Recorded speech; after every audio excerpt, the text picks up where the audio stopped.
Come on in. Getting ready for the show. Luckily, I'm still live, but only barely. I had a little excitement this morning. Um, so, I don't know if most of you know that I do a pre show before I do this every day.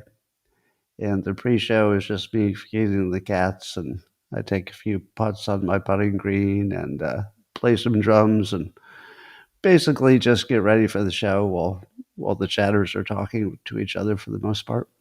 A lot of people think it's the best part of what I do. But this morning, I had a little problem on my stairs and I fell down the stairs. I'm not injured, but my legs are weakened because I've had so much leg pain that I've been sitting and not walking. So one of my legs was so weak, my left leg, that the first time I went up the stairs this morning, I thought, that felt a little shaky. So, I always make sure I'm holding on the rails. I'm at that age where you never walk up downstairs without holding the rails. But I forgot something downstairs, so my iPad. So I went back downstairs and turned around. You want to see me on live video falling down my own stairs? So this is what the live stream audience saw just a few minutes ago. Just had to get my iPad. Here I come. Now, I was only about 10 feet up the stairs. It doesn't hurt.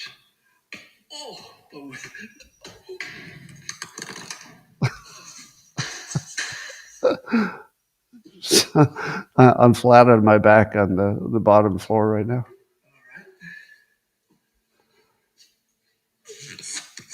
You're seeing my reflection now, not the. I survived. Yes, I did fall down the stairs. So that was exciting. How's the stock market doing? Little bit up, a little bit up. All right, we'll take it. We'll take it. Do do do do do do do do do do. Yes, I will get an Apple Watch in case I fall down again. Do do do do. Good morning, everybody, and welcome to the highlight of human civilization. It's called Coffee with Scott Adams, and you've never had a better time. But if you'd like to take a chance on elevating your experience through levels that nobody can even understand with their tiny, shiny human brains, all you need for that is a copper mug or a glass of tankard, chalice, stein, a canteen, jug or flask, a vessel of any kind. Fill it with your favorite liquid. I like coffee. And join me now for the unparalleled pleasure of the dopamine hit of the day, the thing that makes everything better. It's called the simultaneous sip, and I will not be stopped. Go.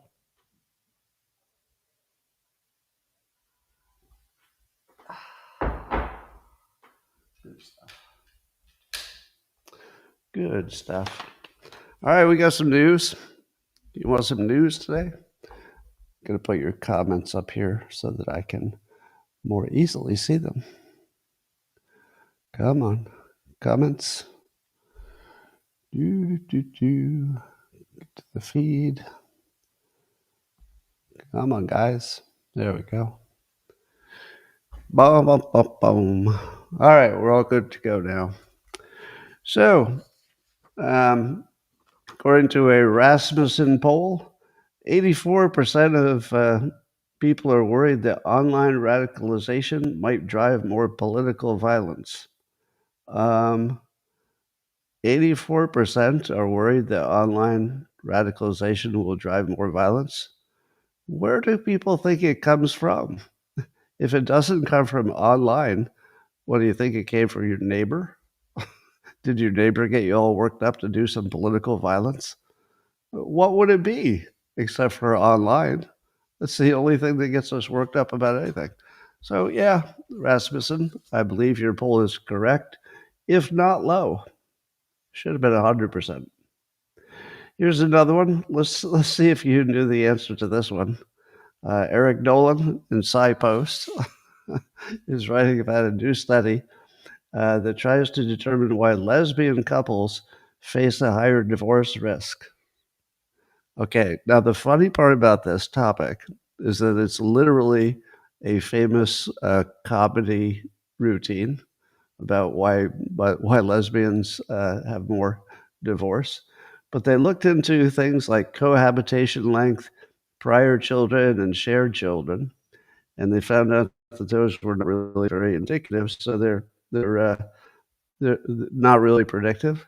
So now their conclusion is that it's a mystery why lesbians have the highest divorce rate. they they couldn't figure out what the source problem was. It's literally a comedy routine that everybody in the world understands. So if you put two women together, because women are usually the ones who initiate divorces, if you put the two, if you put the gender together that generally initiates the divorce, you get more divorces. I think they could have just asked me. I think they could have asked you too. Nope. But whatever you do, don't say women are the problem. All right. Here's another one from a side post, Karina Petrova. Again, probably could have saved a little money just by asking me.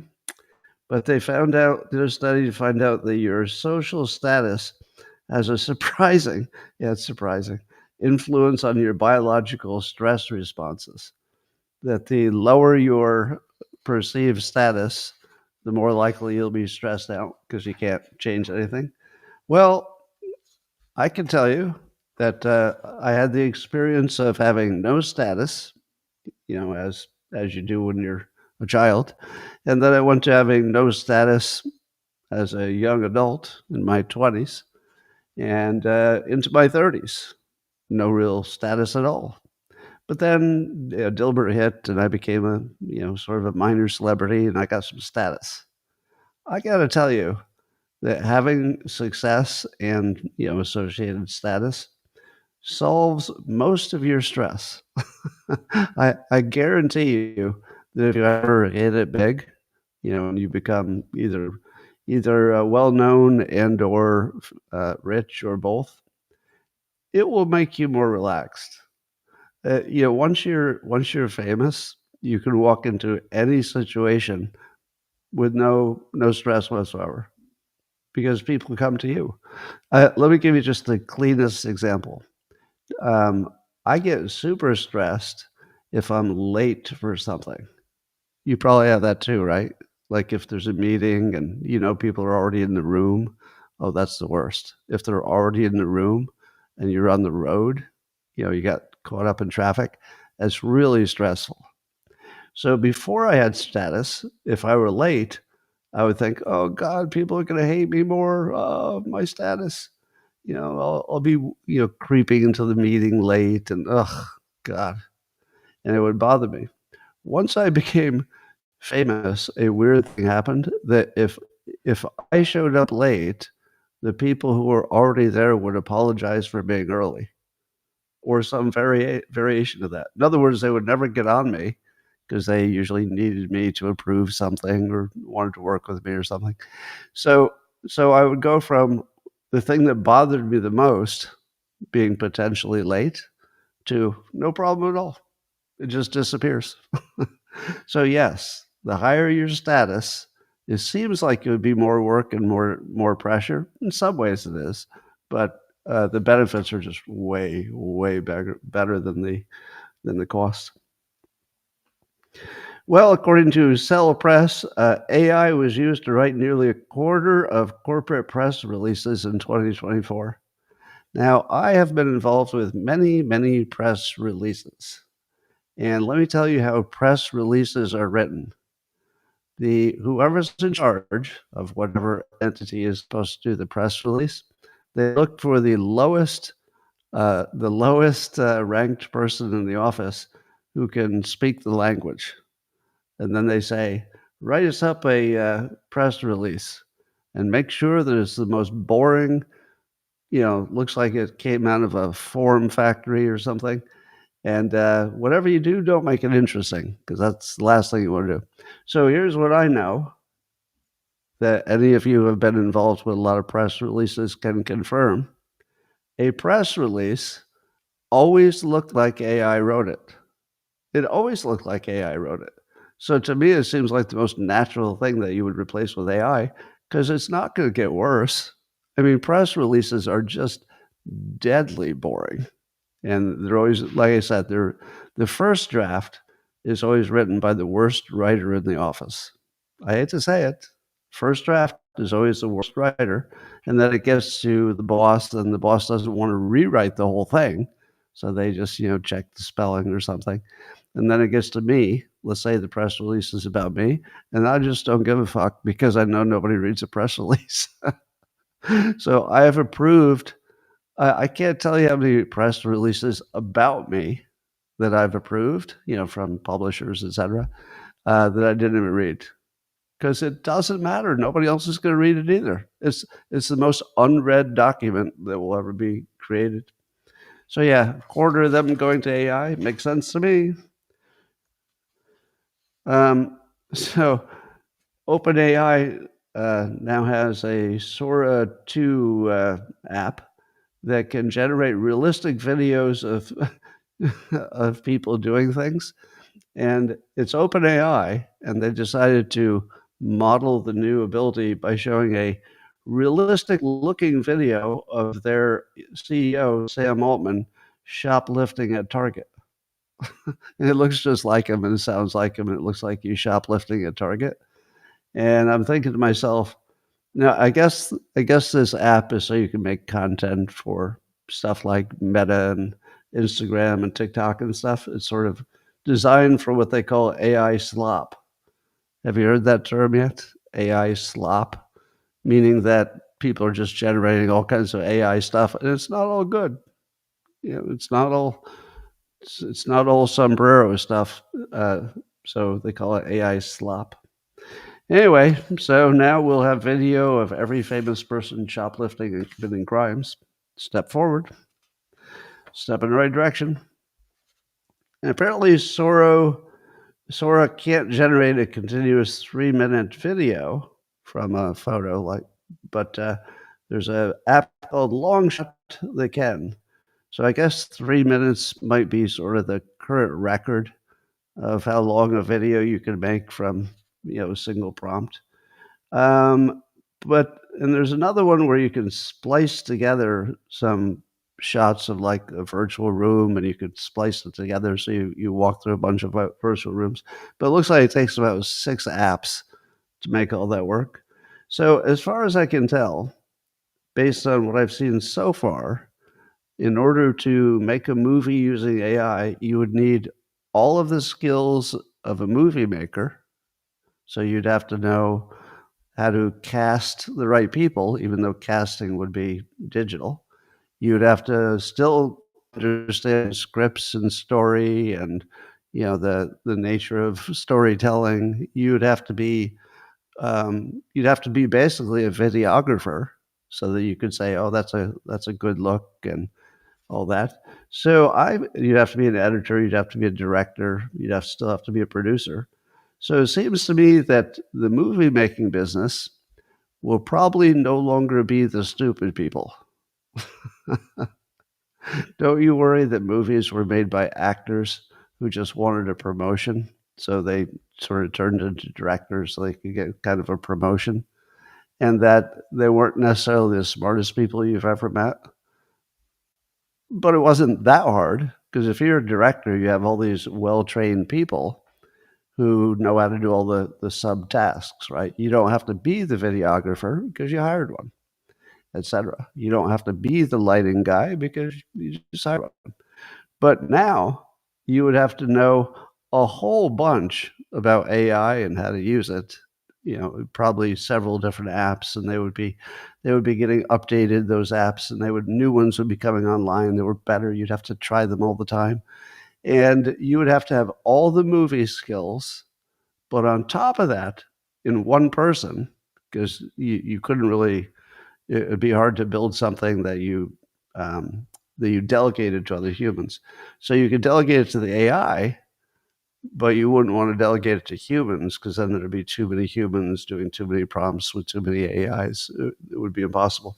So in order for somebody to make a proper movie, you would have to have the deepest talent stack that I can't even imagine. It would have to go all the way through AI, which is hard enough, but then it would have to include all of the movie making skill. Who's going to be able to do that? A few. There will be a few people who can do that, but it went from, you could randomly pick 100 people and 80 of them could be a director. But now if you had 100 people, probably none of them, if it's only 100, probably not one person would have the skill to make a movie with AI, even a few years from now. That's my guess. Maybe 1 in 1,000. Well, Meta is going to use your chat conversations with AI for ad targeting, but according to Reclaim the Net, Ken Macon is writing about that. And I guess we all figured that, right? If they can listen to you talking and send you ads based on what you're talking about in your kitchen, I'm not too surprised that they can give you an ad based on what you said on AI. But do you think we're getting close to the point where the AI will directly give you an ad? As in, AI, I need some suggestions where to eat. And then the AI says, well, our sponsored restaurant is XYZ. I'll bet that's where it's going, but they probably need to hold off on that until we're all hooked on AI to the point where we won't turn it off when it gives us a commercial. We're not there yet. This will sound like a little thing, but it might be a big thing. So that's from a post by Konstantinos Bousmalis. He showed a video of a robot. In this case, it was just a robot arm must have had some vision, but it was an arm. And it was teaching another arm how to do a task. So the one arm knew how to, put a lid on something or take something off a wall. And then the other one just watched it, and then it could learn it by watching it. Now, if that doesn't seem like a big deal to you, you haven't been watching the robot space. It's the biggest of big deals.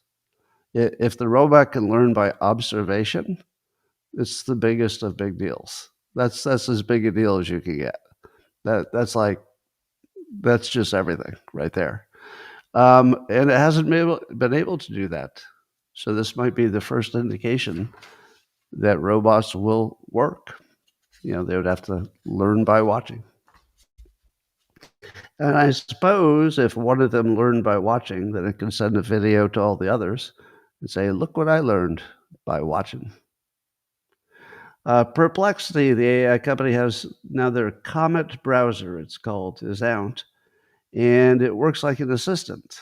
So you can give it prompts and it will do a bunch of tasks. Now, that's not the interesting part because there'll be a lot of those. But the thing that was interesting to me is once AI becomes ubiquitous and every desk jockey has an AI and an AI assistant, which is coming, I think it's a 100% chance that we'll all be talking to our AIs to get basic stuff done, right? There's no question about that. We'll all be using AI at our desks. But what happens when people realize that the only really efficient way to do it is by voice? Because you're going to get tired typing your super prompts all day long. But if you could just talk to it, you will. So does that mean that we'll have to work from home? Because how in the world are we all going to be talking to our AIs in an open office? Can't do it. First of all, your AI would be listening to your cubicle mate, and whoever walked in would trigger your AI and every other problem. So I'm going to make a prediction that AI will drive remote work so that people can talk to their AI. And then you're really going to hate it when your partner works at home. Oh man, you're going to hate that. But at least it won't be at work. There's a Gallup poll, Newsmax and others reporting that apparently the media approval is at a new all-time low. How many people let's do a little test. I like to test my audience for the new people. You'll be amazed. Um, I'm going to see if you know before I tell you what percentage of people polled in the Gallup poll think that the mainstream media is doing a good job. What percentage think the mainstream media is doing a good job? Oh, look at your guesses. So accurate. You're almost there, 28%. Yep. Most of you are betting 25 or 26, but yeah, 28%. I'm going to give you full credit for your guesses. Now, if you're new, are you wondering how everybody knew the right answer? It's because we have jokingly but maybe accurately noted over the years that something like a quarter of all people who answer polls have the dumbest possible answer. The answer that no living smart human should ever say. Who in the world trusts the mainstream media? How in the world can you say, oh, yeah, got a lot of trust for that mainstream media? You would have to be paying no attention to anything. And this is another one of those 25 percenters. 28 to be specific. Well, Diddy is supposed to be sentenced today as it happened. I mean, I'm in a different time zone, but did he get a sentence? Could be as long as 10 years, prosecutors are asking, because they dropped the worst charges, the RICO and stuff got dropped. But defense is asking for time served, basically, 1 year. That would be close to time served. So he's either going to be released, time served, or maybe he would get up to 10 years. So I guess he's teaching a business class to other inmates so that he could get some, sort of jail credibility. So good for him, at least the teaching part. How many of you know conservative online investigative reporter type Nick Sortor? I quote him a lot, so he's a good follow. Apparently, he just got arrested in Portland, attending as a journalist attending to see what was happening at an Antifa event in Portland.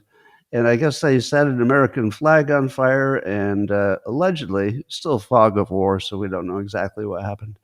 But allegedly, he may have tried to put it out. Now, I don't know how you put out a burning American flag. Stomp on it? How exactly would you put it out? If you threw water on it, I would think, well, that's, respectful enough. But if you had to stomp on it, I hope he didn't stomp on it. Seems like that would be making it worse. But we'll keep an eye on that. I'm sure Nick will have an update whenever he's out. He may be out already. I don't know if he got really arrested or they just that. I'm going to say. Well, I'll just say this, so you've heard the alternative. He might have been arrested because the police are assholes, right? That's the first thing you think. It's, oh my God, the police are assholes if they arrested him for that. But if they arrested him because that was the best way to get him out of the situation, because he might be, beaten to death by Antifa, then that was good police work.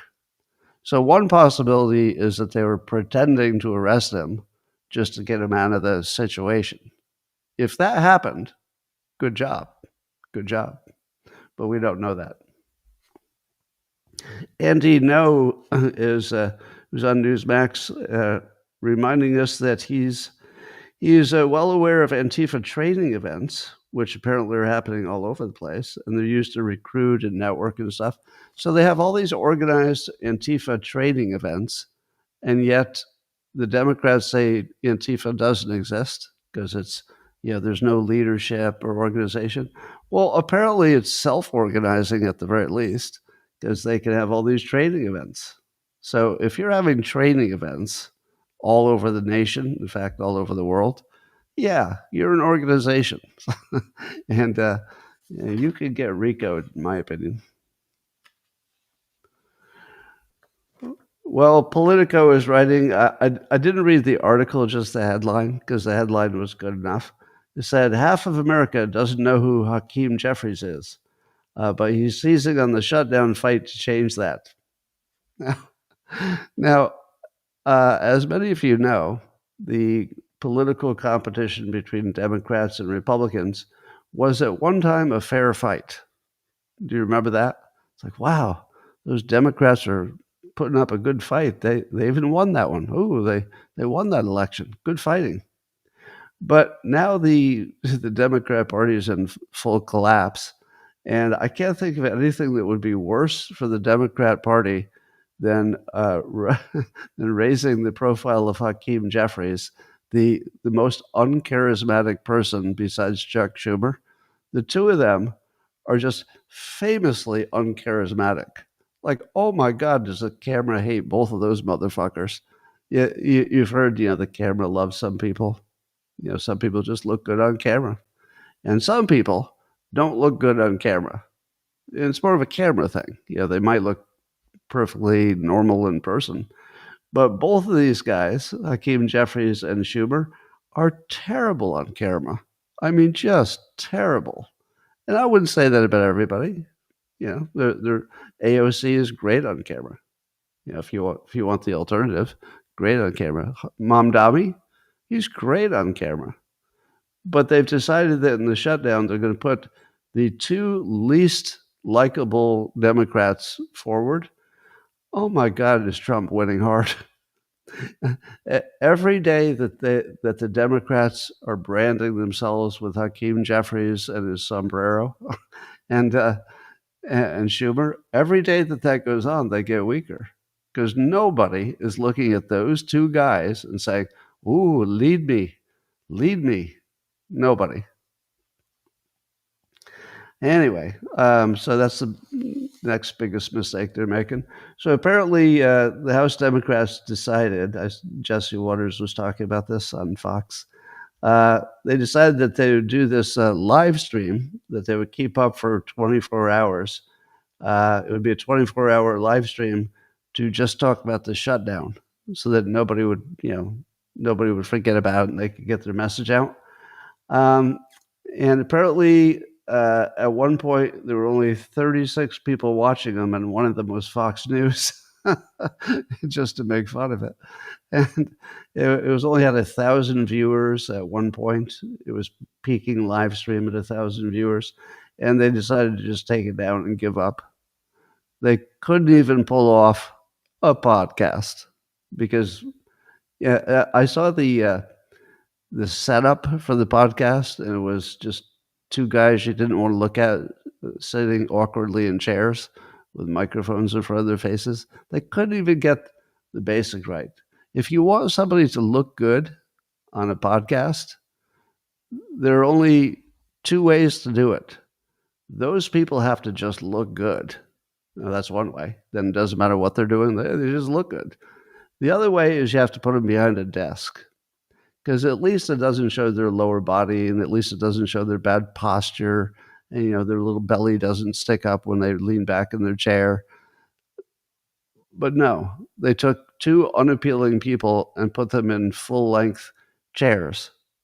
That's just not knowing how to do a podcast. That's literally just not knowing how anything works. Now, I did recently a podcast with Zuby, and the two of us had that same setup with a separate chair that you could see the whole body. And I'm looking at Zuby, and I'm thinking, damn it, if I look like him, I'd feel pretty good in a full chair. But at the moment, I'm not feeling too great about my physicality. So when I saw it played back, I thought, I'd look a lot better behind the desk. But Zuby looked great. Zuby is great.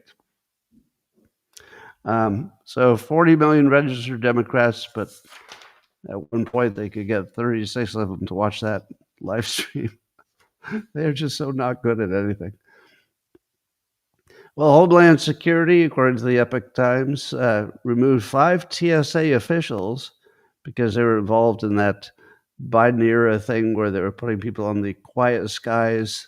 We're going to follow you around if you try to fly. Apparently, that entire quiet skies thing caught exactly 0 bad guys. All it did was take away freedom and privacy from a whole bunch of Americans. So, do I think that those heads should be fired? I do. I do. Now, they might have been just, following instructions, but you really just can't have that in your government.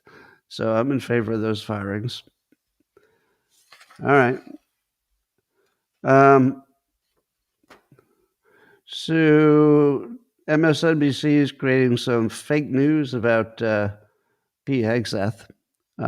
So they're doing the usual thing where they take something out of context, which is how, I think most Democrats were really worked up about the risk and the badness of Republicans almost entirely get their news out of context.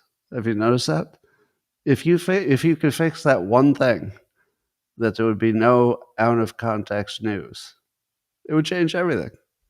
But the TV news, especially, they could just say stuff and then not put it on anybody else who doubts it, and that's the news. So here's an example. Do you remember when Pete Hegseth was saying that he valued women in the military, but they would have to meet the same physical standards as men if they were going to be in combat roles? Does that say anything?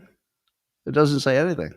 It's saying that if you're going to be in a combat role, you're going to have to meet a certain standard, and we don't care what your genitalia is.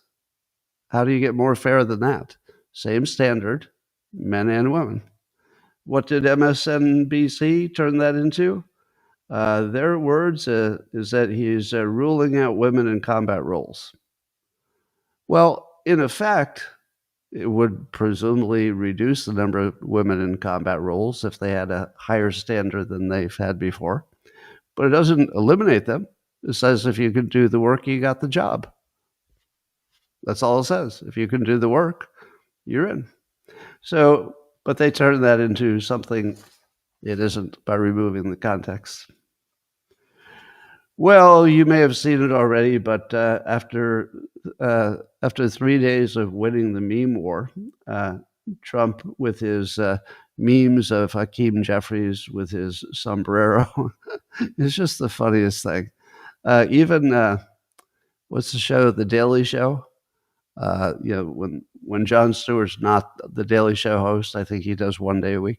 But who is the Asian American guy who's the Daily Show host? He's pretty funny, but he completely took the memes side. he just couldn't get over how funny the meme was, even though he didn't understand the relevance. Like why does Hakeem Jeffries have a he didn't even know why Hakeem Jeffries was being put into a sombrero and a Mexican mustache. The reason is that allegedly he wants to give budget money to undocumented people. But you'd have to know that story. But still, the Daily Show guy said he didn't even know what it had to do with, but he couldn't stop laughing because it was hilarious. Because it's hilarious. And then he showed the third one in the series where Trump himself is wearing a sombrero and playing in the mariachi band, and then he's all confused. Because is it good or bad to be a mariachi guy with a Mexican hat? Wait a minute. If it's bad, why'd they put Trump in a hat? Just perfect. Just perfect. But this morning I wake up to a new one. It's the music of Blue Oyster Cult. Here Comes the Reaper with a AI generated meme that shows Russ Vogt and Trump looking like reapers, and that they're going to come after your Democrat employees and fire them, because I guess he can do a bunch of firing during the government close down. And he's going to shut a bunch of Democrat entities and Democrat functions and fire a bunch of Democrats. So instead of being coy about it, and instead of trying to lower the temperature, what a normal president would do would be like, oh yeah, there might be a few layoffs. Yeah, we might be use that time to look at a few things we can adjust and try to minimize it.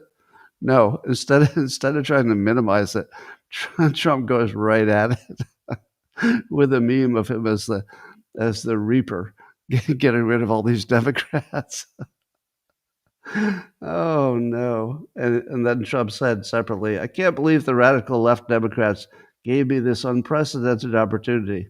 They're not stupid people. So maybe this is their way of wanting to quietly and quickly make America great again.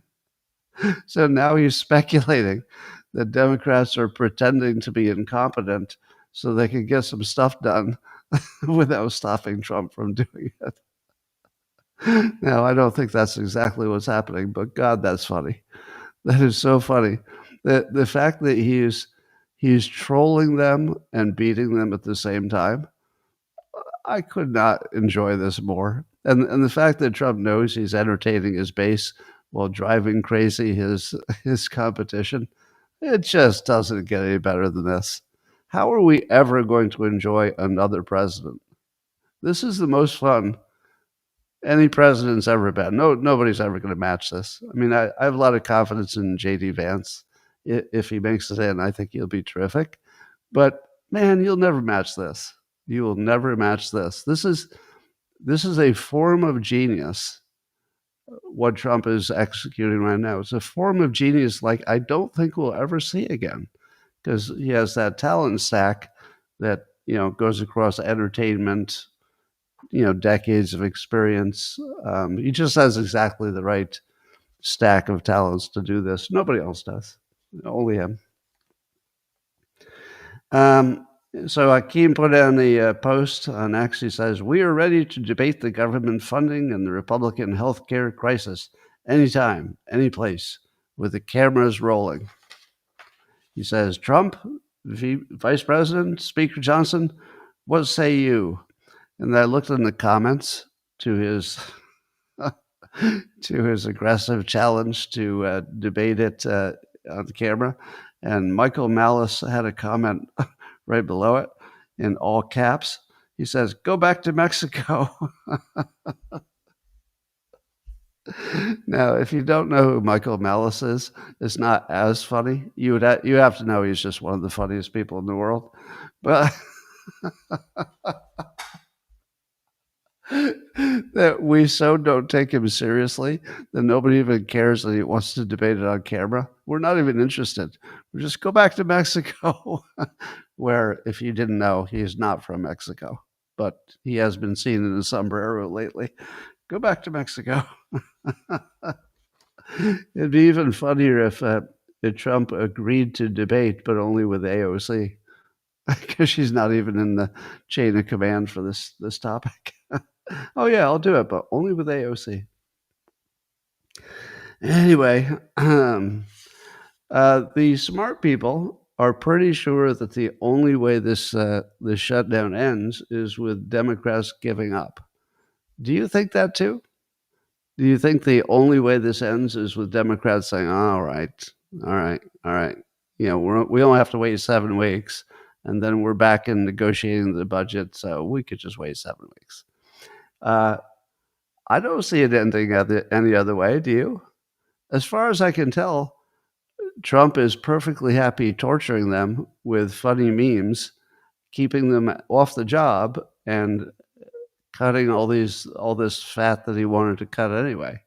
So it definitely looks like all the cards are in Trump's favor right now. It looks like it. So I can't imagine it would go any direction other than yet another failure. But during that time that they fail, they get to highlight their 2 leaders, Hakeem Jeffries and Chuck Schumer. That is all bad every day. Every second that they're on TV, every second makes the Democrats less popular, because even the Democrats are not looking at those 2 guys and saying, there's my leaders right there. So, I mean, I think if it were AOC, things might be going in the right direction, because they might say, all right, I'll follow her. But they don't. Newt Gingrich had a good summary of it. He says the Democrats just pulled off what he calls a double negative. He was talking to Jesse Waters about this. So the double negative is that there are 2 things that the American people want. Just 2 things. Well, they want more than that, but 2 things the American people want on this topic. Number 1, do not close the government. Number two, do not raise spending. And then Newt points out, so what do the Democrats do? They say, I'm going to close the government until you raise spending. That's a double negative. To which I say, no, you're wrong. You're wrong, Newt. It's not a double negative because they're doing it by putting forward Schumer and Jeffries. It's a triple negative. It's a triple. You cannot discount that they're putting their least charismatic, least likable two people as the face of this problem. Yeah, that's three things we don't want to do. We don't want to close the government. We don't want to raise spending. And we don't want to spend one more frickin' second looking at Hakeem Jeffries or Schumer on camera. Can you give us somebody who's got a little bit of charisma? Just a little bit. Something interesting. I'll watch. Like I said, I'll watch AOC. Yeah. It's not about being a Democrat. It's about have a little bit of charisma, please. Well, Kash Patel was asked a question about whether he thought Nancy Pelosi was behind planning the January 6th event to turn it into a insurrection narrative. Now, I will tell you that I am not persuaded by the new news that there were lots of FBI people in the crowd. I understand what that means, that it means they could have been ordered to cause trouble. Definitely could have, and certainly it looks like the FBI in prior leadership, it looks like they were lying to us about the involvement.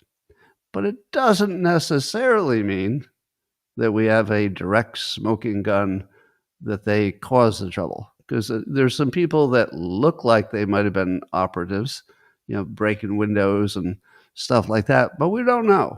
I mean, they could have been some other kind of operative, not FBI. So I'm personally not totally persuaded, but I'm open to it.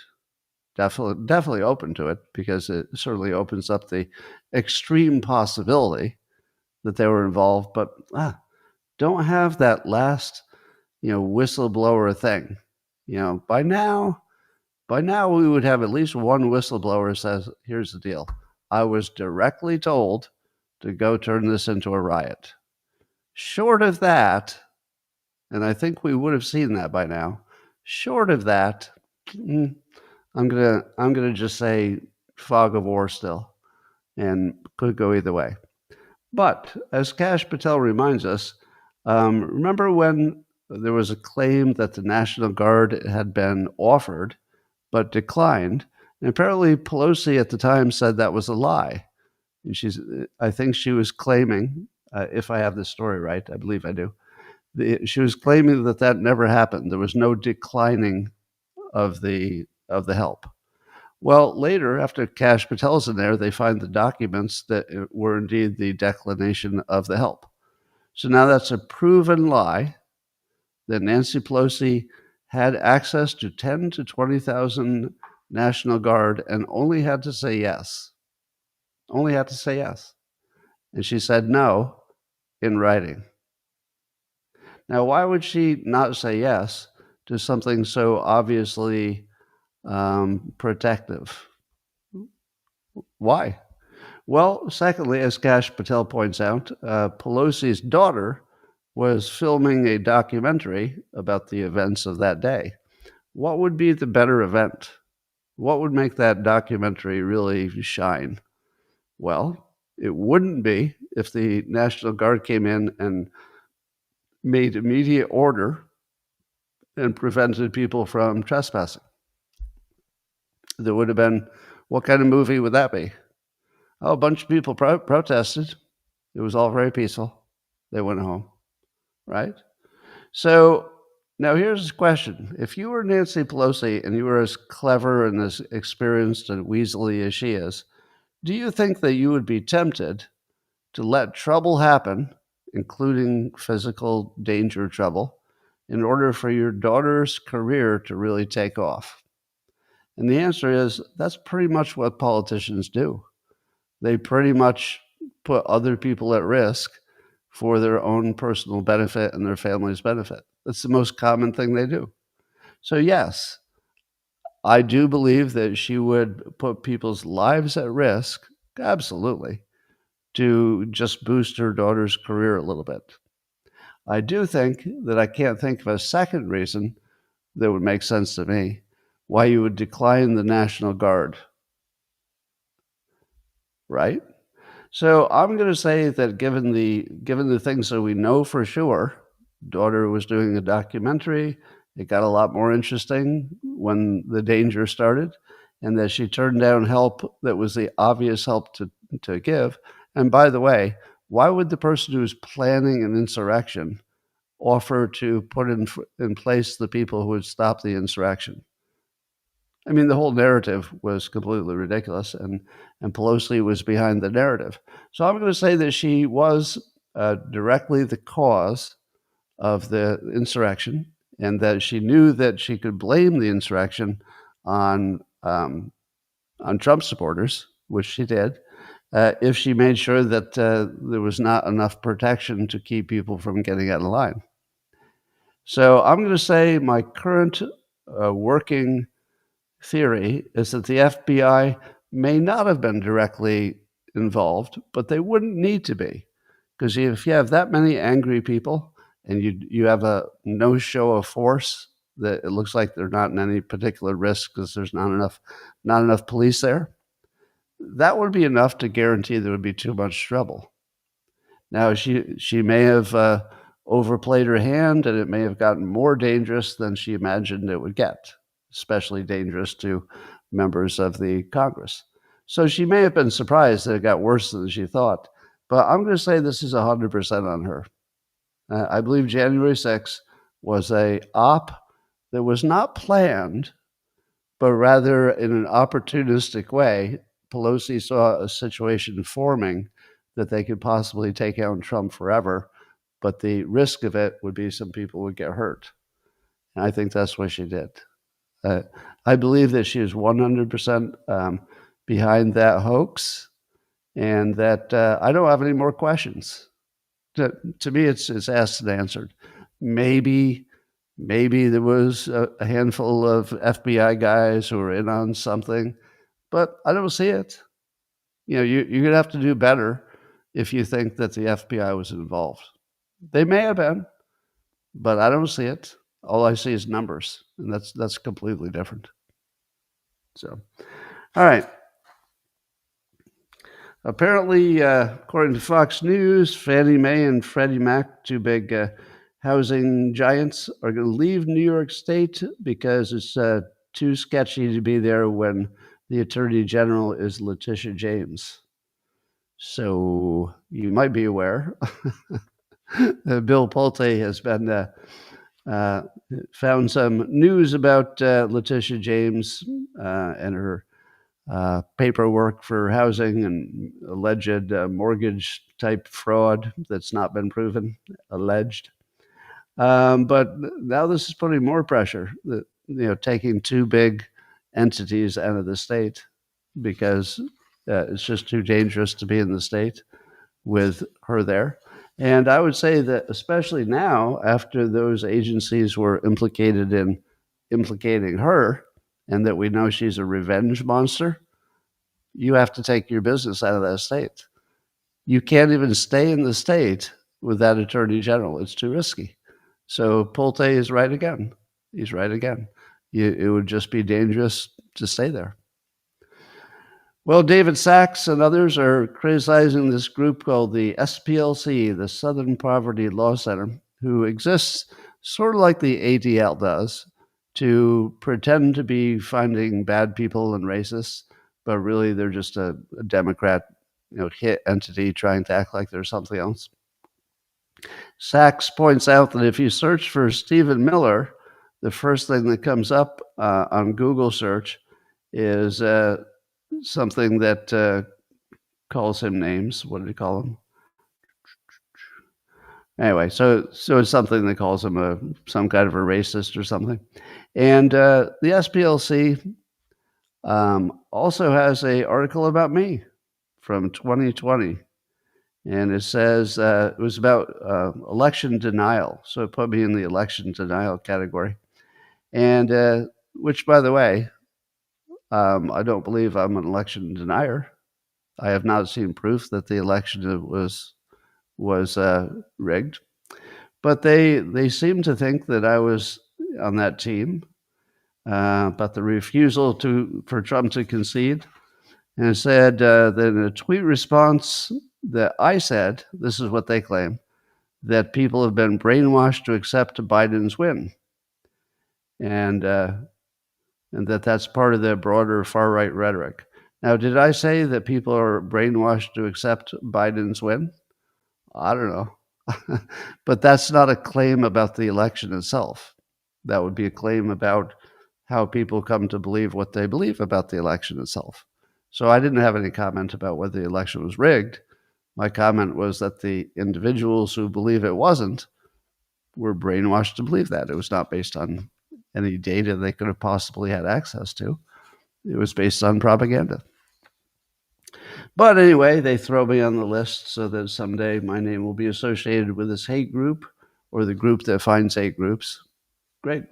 So the SPLC and ADL really need to be eliminated from the United States. There seems to be a lot of energy to get that done now. So we'll see. I think anybody who donates to either of those groups, they're just asking for trouble. Because at this point, if somebody found out you donated to either of those groups, you would get boycotted immediately, and you should be. Yeah, they're despicable, both of them. Well, I've been listening to an argument that Scott Galloway has been making about how Israel is not allowed to win a war and that there's a double standard there.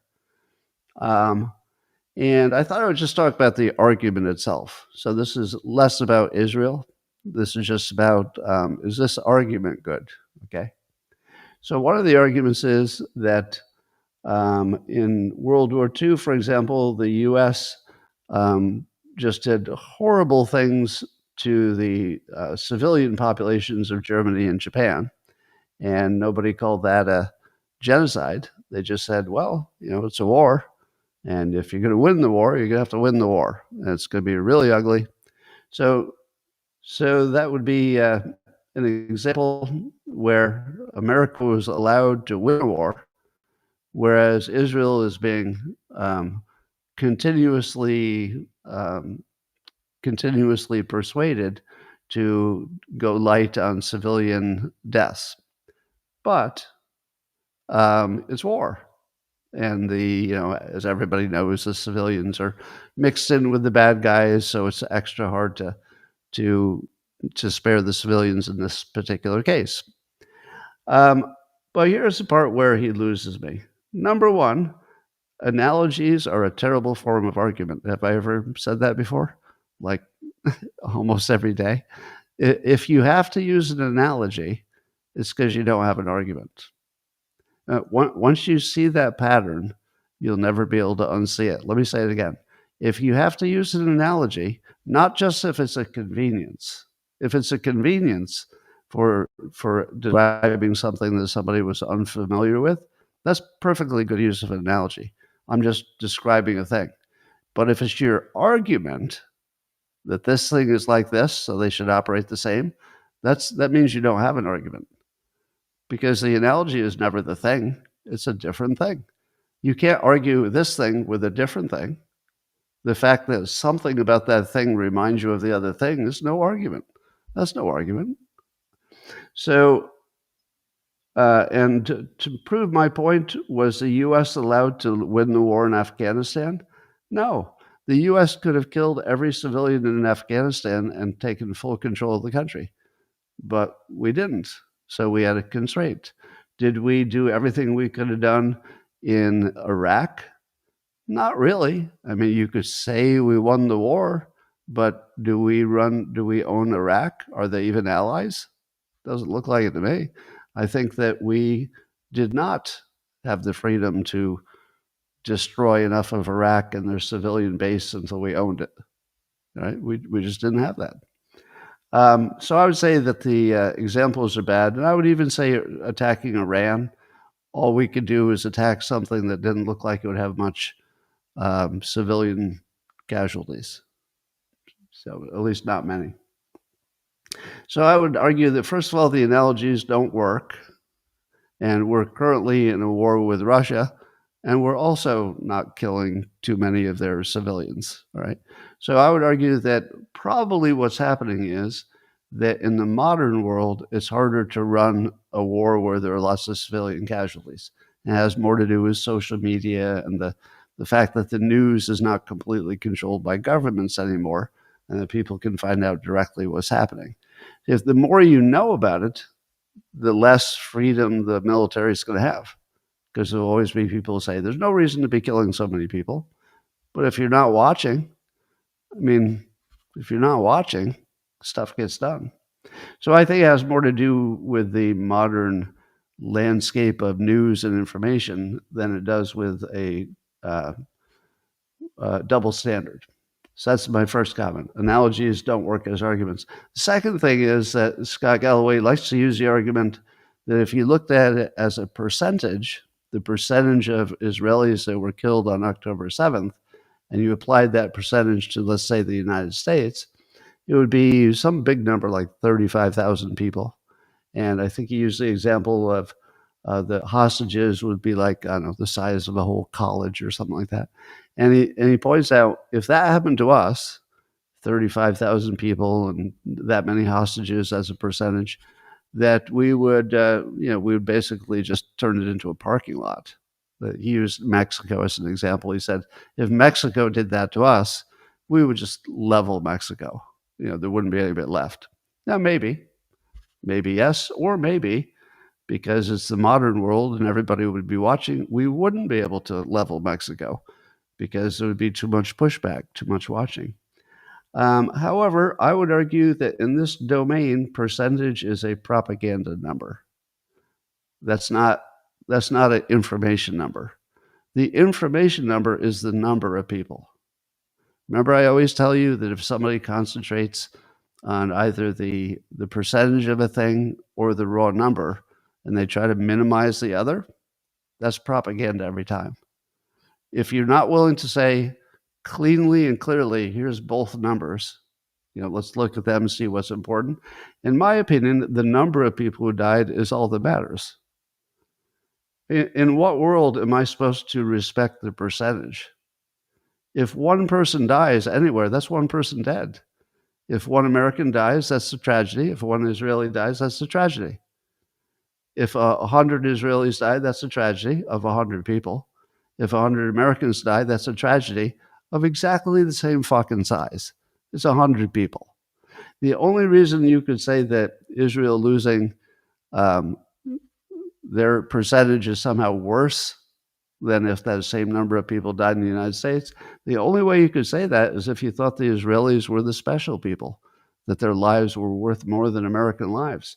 No, 100 dead Israelis is worth 100 dead Americans because they're all the same in terms of the value of life. So no, don't give me this bullshit about higher percentage. I mean, I understand it. I understand how they feel the way they feel. So if the argument is, people would feel worse, I get that. But how they feel is not how they should prosecute a war. That's not the basis upon which you run your business. So I think the analogy is propaganda, and I think using that percentage argument is propaganda, and neither of those seem to be as reasonable arguments. Speaking of imaginary Democrat problems, Scott Galloway also on his podcast said he thinks that Trump will gin up a fake crisis before 2028 so that he can use that as an example to gain power. And also Madeleine Dean, she's a Democrat from Pennsylvania, she went on CNN recently to claim that Donald Trump is aging and in cognitive decline. What do those two stories have in common? They are imaginary problems. The Democrats are focusing extraordinarily on imaginary problems. Well, we imagine there's something wrong with his brain, even though we're not seeing any evidence. We imagine he might try to gin up this problem in the future so that he can remain in power, but there's no evidence of that. So once you realize that the Democrats are focusing on imaginary problems, you realize that the reason they do that is they don't have any solutions for real problems. That's why. Do you think that they would focus on imaginary problems if they had any kind of idea what to do about a real problem? I don't think so. Anyway, Gavin Newsom found a way to make things worse. So I guess Breitbart News is writing about this, Paul Boyce. He's found a way to create a new problem where there was none. So the federal government has provided standards to colleges to say, if you sign this contract and you agree to, this kind of behavior that you know what Trump would ask for, right? Less DEI and less men wearing dresses in sports and stuff like that. So you know what Trump is going to ask for. But if the colleges sign that, then they would have full access to their government funding. But if they're not willing to, they might have some of their government federal funding withheld. Well, Governor Newsom never one to let a good situation persist, decided that he would withhold state funds from colleges if they do sign it. So now he's created a situation where colleges will definitely lose. That's a Democrat plan. So the college will lose if it doesn't sign the federal contract. And now, because of Newsom, they have a second way to lose, which is if they do sign the contract. What exactly did the Democrats add to the world? They removed the only escape path, because it's not as if the colleges couldn't agree to stop discriminating and being anti-Semitic. How hard is it to sign a contract that says, yeah, we'll try really hard not to be anti-Semitic and we'll stop discriminating? That's not exactly some big problem. But Newsom turned it into one. So there's no good news that he can't turn into bad news. How about that bullet train, huh? So here's a shocker. You won't believe this. I mean, this will be the most surprising, amazing thing. Can you believe this? Hamas military chief has rejected Trump's ceasefire deal. I was so sure Hamas was going to surrender. No, I wasn't. There was no chance that Hamas was ever going to say yes to this deal. There was no chance. They're not going to give up the hostages. They're not going to surrender. They're not going to essentially commit suicide by surrendering. They'll either be in jail forever or they'll get hunted down and murdered separately. And no matter what the agreement is, they're going to get hunted down and murdered. Do you think that the Hamas military chief would be alive a year after they surrendered, even if Israel said, all right, we promise you safety. If we could get our hostages back, we won't go after anybody. Do you think that guy's going to be alive in a year? No. The only way he stays alive is if he stays in his little tunnel or wherever the hell he is and keeps trying to be relevant. Otherwise, he'll be very dead and very not relevant. So, of course, he's not going to take the deal. However, that would be a giant win for Israel, because Israel will look like they made a legitimate offer, and it was pretty legitimate. I would say it was close enough to legitimate that maybe they could have tweaked it a little bit, but Hamas is not in the tweaking mode. They're just turning it down. So that's going to give Israel a free pass to do whatever they need now. So it looks like they'll just clear out Gaza, and you can call it whatever you want to call it. Well, Tucker Carlson has made a video which was quite provocative, and his point was that Israel has too much impact on American leadership and American policy, and he wanted 4 things changed that he thinks would make the situation better. Now, I'm just going to say this is Tucker's argument, all right? So don't associate it with me. I'm just telling you an interesting news story that a major voice in the media is saying something that's kind of risky, kind of provocative, but he makes a point. I'll see if I can summarize it. It's a pretty long video, but actually worth watching, the whole thing. because his argument is interesting. There are places where I would have said, too far, or maybe you should have put that in context better. But that's not the point. The point is not whether I agree with him or not. The point today is he's making the argument at all. So that's what I'm going to be talking about. Just the bravery and the risk it takes to make this argument. His bigger point is that Israel's a tiny little country of 9 million people with a economy less than New Jersey and a physical size less than New Jersey, and that we should not consider it our most important thing, and that we act as though nothing's more important than Israel. And he is trying to put that back in context and say, actually, they don't matter to us at all. Now, I know what you're going to say, but yes, Scott, they do matter. Why didn't he mention that there are close allies? They give us a some purchase in the Middle East, and it allows us to fight them over there before the bad guys come and fighting over here and all that. So everybody knows the other argument, and he downplayed those. That would be fair to say. He was making his points, and when you make your point, you have that documentary effect where the whole point is that, if you listen to a 91-minute video, it's pretty long. It's not going to be both sides. And when you're done, you're going to be pretty persuaded because you listened to one point of view for a long period of time. That's the documentary problem. So beware of the documentary problem on that, but you should be aware of the argument.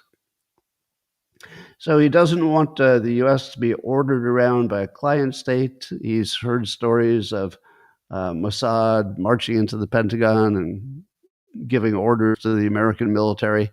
I don't know if I believe those stories. That sounds exaggerated to me. Here's what seems more likely true. So the story is that Mossad could just walk into the Pentagon and walk into a meeting and tell people what to do. That feels like a little bit of a narrative. It does seem to me that if the topic was a war in which Israel was the main player, that the people who were the main players would have the most information and the most incentive to talk to the right people, and also the confidence to say, you have to do this. You're just going to have to do this. Let me explain. We know everything about the area. You're going to have to be with us. You're going to have to do this. Now, we might disagree. Maybe we don't have to do that. Maybe that's not necessary. Maybe that's not in our best interest. But it certainly makes sense that the people who are closest to it and feel that it's an existential risk, which it was for Israel.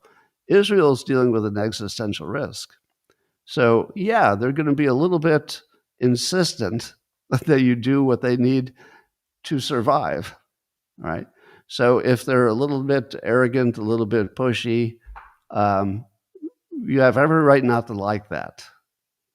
But I certainly understand it, right? If you were Israel and you thought it was an existential risk, it was that important, you'd push. You would push until somebody was really unhappy how hard you were pushing. So does that bother me? Well, I don't know enough about, I think you'd have to be in the room to know if they push too hard. But I don't mind that there's a little bit of pushback. That seems healthy. You can't Israel run the Pentagon, but in the case where they know the most and have the most at stake, yeah, of course you're going to listen to them. So anyway, let's see, and then Tucker says that we should adjust our theological view of Israel because a lot of Christians believe that God favors certain people in certain real estate, and Tucker says, no, God doesn't do that. That's the opposite of what God does. Everybody's equal. There's no chosen people. Tucker thinks AIPAC should be registered as a foreign agent. It's one of the few that is not. There's some technical reason why they're not. I think the technical reason, well, it's not even technical. It's a direct reason. The reason AIPAC is not registered is because it's a bunch of Americans doing things for America. I don't know. That doesn't even make sense. I've heard an argument why they're the exception, and I can't remember it now, which makes me think it's not a very good argument. So there might be a technical reason they're not, but I would agree with the idea that anybody who's influencing the U.S. in that way, you would want them to be part of FIRA, but I don't see how it'd make any difference. What difference would it make? If they registered to be a FARA entity, isn't that just paperwork? Wouldn't they do exactly the same things they're doing? I don't know how that makes a difference. Somebody will tell me.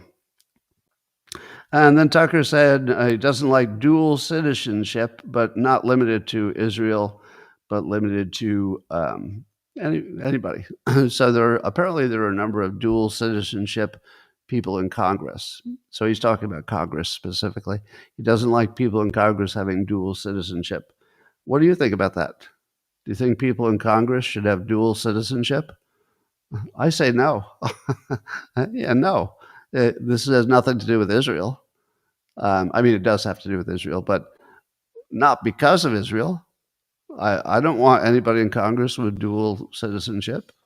I don't want to have to worry about any dual loyalties. I'm not criticizing anybody, but you shouldn't even have the appearance. You should manage the appearance of it as much as the actuality. So yeah, I'm not in favor of dual citizenship for people in Congress. He says we should be more America first, and I guess that's it. So the brave part about this is that Tucker is being accused of being anti-Semitic because he doesn't spend as much time talking in a pro-Israel way as he talks in a negative Israel way. But I would argue that the pro-Israel argument is so completely obvious that you don't need to talk about it. Is anybody in favor of Hamas, massacring people? I mean, do you have to mention that every time you talk about it? Not really, because everybody's on the same side. Do you have to say that we don't want radical extremist Islamic people to take over Israel? Of course we don't. Of course we don't. Tucker doesn't. Of course, nobody does. So I'm not sure how much you even need to say that stuff. But you might have to say some other stuff. Anyway, so I put my own comment on a post on it, and here's what I said, causing some trouble myself. I said, as a rule, I don't criticize Israel because that would be a career death wish, as literally everyone knows. I don't expect Tucker to survive this unscathed career-wise. Career-wise, I don't expect him to be unscathed, which will prove his point. That will prove his point if he can't even talk about it with free speech. So what do you think happened when I said I won't criticize Israel?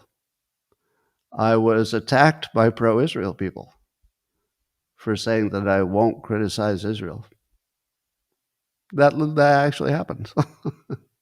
So you get attacked for being a racist for saying that you don't want to take the risk of attacking Israel, because if you do, with any criticism at all, you'll be called a racist. And to prove me wrong, people called me a racist. To prove me wrong. That's what I said would be the problem. So to prove me wrong, they proved me right. What else do I need to say? Right? And then they were also so fucking dumb that they didn't know that I just gave the ultimate criticism to Israel by saying that I wasn't allowed to criticize them. Wake up, people. Wake the fuck up. All right. The Israeli Navy also intercepted the global Samud flotilla. There with that's the Greta Thunberg flotilla. Greta did a little video saying that she'd been captured by the Israeli Navy. Grok tells us that most of the flotilla has been rounded up by the Israelis, but because it caused a disruption in the Israeli Navy to go, deal with these people, it allowed the local fishermen to fish the coastal areas for the first time in years uh, and they got this substantial fish catch. So they're worried about starving, and apparently they're banned from fishing in their own waters. So I'm sure there's another side to that story, because you gotta make sure that the water's not being used, to ship in a bunch of weapons, which they would. If fishing were allowed, I'm sure that it would take 10 seconds for somebody to put some illegal weapons on a fishing boat and try to get that in. Um, so Greta's captured. And yesterday I told you there was allegedly a story that the flotilla had been funded by some Hamas entities. I don't know if that's proven or not. All right. Um, in other news, the FBI did a nationwide crackdown this year, and they've got 8,000 arrests in 3 months, according to Just the News. Misty Severi is writing. And I wondered, is that enough that we would see a difference? They seized 2,200 guns and have 8,600 arrests in 3 months. Is 8,600 arrests of, presumably these are some of the worst of the bad guys because the FBI was involved? Will we notice that? Is that enough?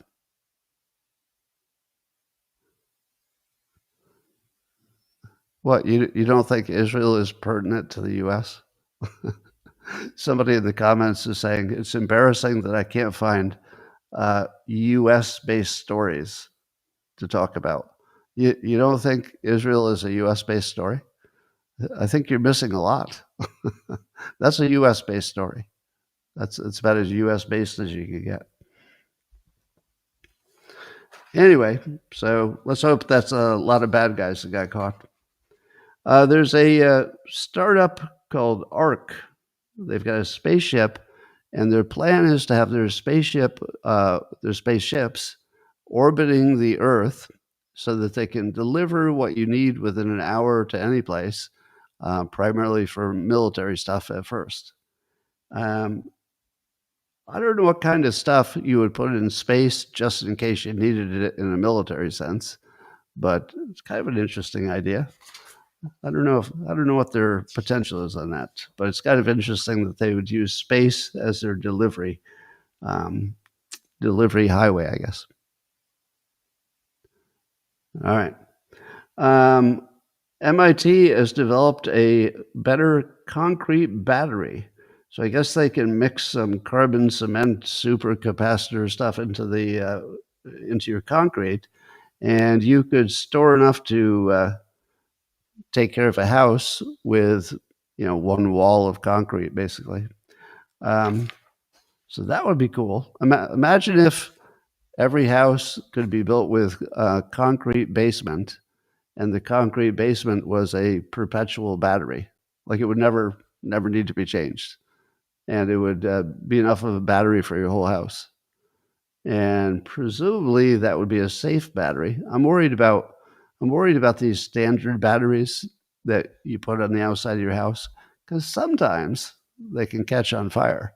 But I can't imagine concrete catching on fire, even if it had some um, electrical qualities. Maybe I'm wrong, but seems like this could have a lot of potential. Well, Taiwan has rejected the U.S. proposal, CNBC is saying, that we were going to go 50, no, we wanted Taiwan to make 50% of their chips in the U.S., and they said, no way. So this is part of the tariff negotiations, I guess. But the idea was that, we would be safer in terms of our chip supply if at least some of them remain in the United States. But Taiwan says, no way. And my question is, what leverage does Taiwan have? Doesn't Taiwan need the U.S. military to protect them? Can they really say no to, we want you to make 50% of it in the U.S., not right away, but that would be the plan? I don't know. Pretty gutsy of Taiwan to negotiate, but if Trump gets tough, he will literally say, I'm going to uh, withdraw my military support. Now, I don't think he can, because we can't really risk losing those chips. So probably we can't do that in reality, but he could certainly threaten it, and that should send them into a tizzy. Well, Trump is floating the idea, Just News is reporting, of doing rebate checks based on some but not all of the tariff revenue coming in. He's thinking of 1,000 to 2,000. I'm generally opposed to that because I think we should be paying down the debt instead. But it would be stimulative, and things are so tight at the moment that it probably would be a godsend to quite a few families. So, given the bad economic, the tightness of people's budgets at the lower income level, I'm softening to this. It might be a way to give people just a little bit of a safety net without doing too much. It won't look like it's a budget buster, but I wouldn't go too big. But I would say I'm open to that, where I was definitely not open to it before. But I'm open to it because the budgets of ordinary people are just getting worse just so fast, and I think we have to do something.